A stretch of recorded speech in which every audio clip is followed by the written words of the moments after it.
Alhamdulillah anak-anakku sekalian, kita ketemu lagi dalam pertemuan yang keempat sekarang ya. Dan kita akan membahas tentang perkembangan peradaban Bani Umayyah I di Damaskus.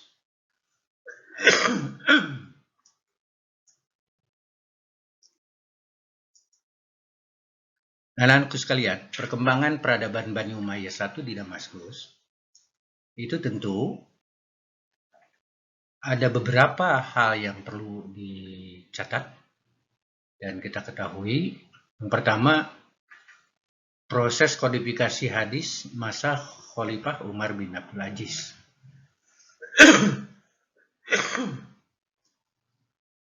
Nah, pengumpulan dan penyempurnaan hadis terjadi pada masa pemerintahan Khalifah yang ke-8 Bani Umayyah, yaitu Umar bin Abdul Aziz tahun 99 sampai 101 Hijrah. Nah, Khalifah Umar menginstruksikan kepada gubernur Madinah, anak-anak sekalian, memerintahkan pada waktu itu agar segera mengumumkan pada masyarakat umum tentang gerakan penghimpun dan penyempurnaan hadis. Kebijakan tersebut dilakukan oleh Khalifah Umar karena kondisi di lapangan hadis telah banyak diselewengkan dan telah bercampur aduk dengan ucapan-ucapan Israiliyat. Lalu hadis difungsikan untuk menguatkan kedudukan kelompok-kelompok tertentu seperti Bani Umayyah, kelompok Khawarij, dan kelompok Syiah yang saling berebut memperebutkan dan membuat hadis untuk menguatkan eksistensi kelompok masing-masing. Selanjutnya anak-anak sekalian adalah proses perkembangan ilmu pengetahuan masa Bani Umayyah I. Apa saja? Itu perkembangan ilmu pengetahuan pada zaman permulaan Islam termasuk masa Bani Umayyah I itu meliputi 3 bidang, yaitu bidang diniyah, bidang tarikh, dan bidang filsafat. Bani Umayyah secara khusus menyediakan dana tertentu untuk pengembangan ilmu pengetahuan. Nah, kebijakan ini mungkin akan didorong oleh beberapa hal yang perlu kita ketahui. Yang pertama, pemerintah Bani Umayyah I dibina atas dasar kekerasan. Maksud kekerasan di situ dididik dengan persoalan-persoalan hidup yang keras, peperangan.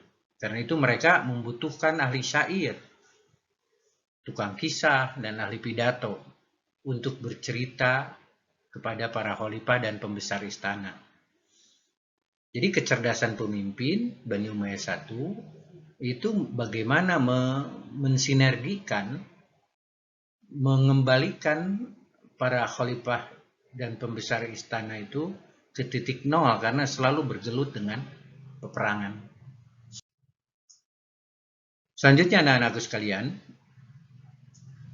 yang kedua, bahwa jiwa Bani Umayyah adalah jiwa Arab murni yang belum begitu berkenalan dengan filsafat dan tidak begitu serasi dengan pembahasan agama yang mendalam.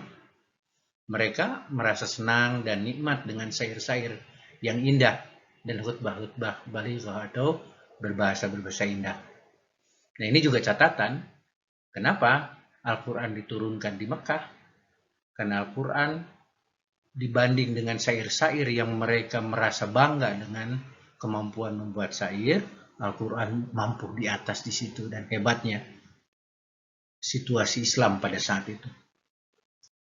Nah, sekalian, para ahli sejarah menyimpulkan bahwa perkembangan gerakan ilmu pengetahuan dan budaya pada masa Bani Umayyah itu memfokuskan pada 3 gerakan besar. Yang pertama, gerakan ilmu agama, karena didorong oleh semangat agama yang sangat kuat pada saat itu. Jadi gerakan yang pertama, gerakan yang besar itu adalah gerakan ilmu agama.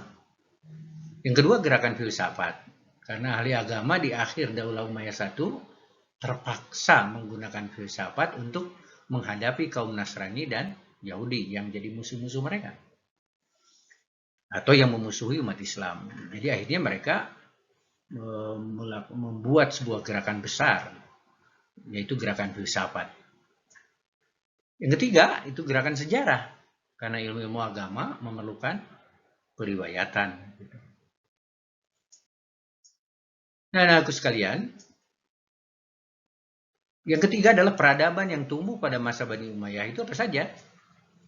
Pengembangan budaya, filsafat, dan ilmu pada masa Bani Umayyah itu difokuskan pada beberapa bidang.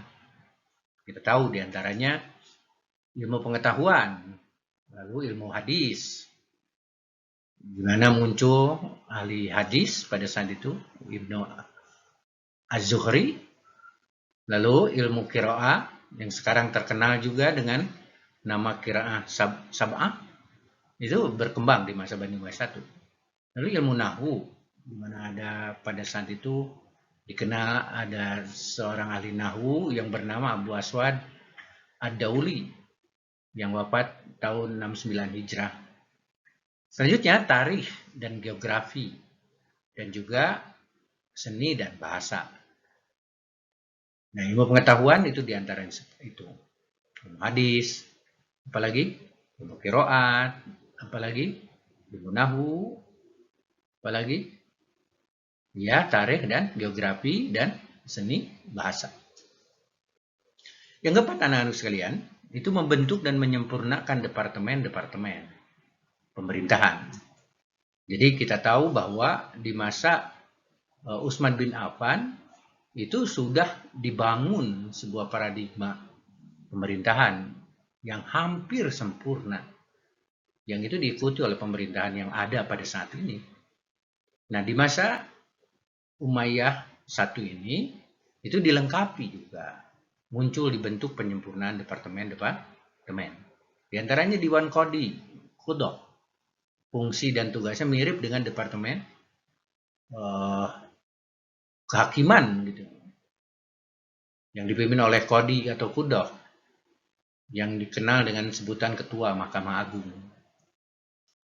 Selanjutnya, anak-anakku sekalian, ada juga Qudah al-Aqali atau hakim provinsi yang mengetuai pengadilan tinggi yang kita kenal sekarang. Ada pengadilan tinggi. Pada masa Bani Umayyah I itu sudah ada Qudah al-Aqali.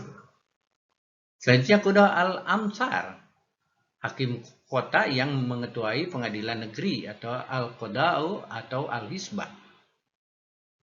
Itu dalam tingkatan yang paling rendah. Kemudian As-Sultoh al-Qadaiyah, yaitu jabatan kejaksaan di ibu kota negara dipimpin oleh Al-Muda al-Umumi atau jaksa agung, dan di tiap-tiap kota dipimpin oleh Najib Umumi atau jaksa.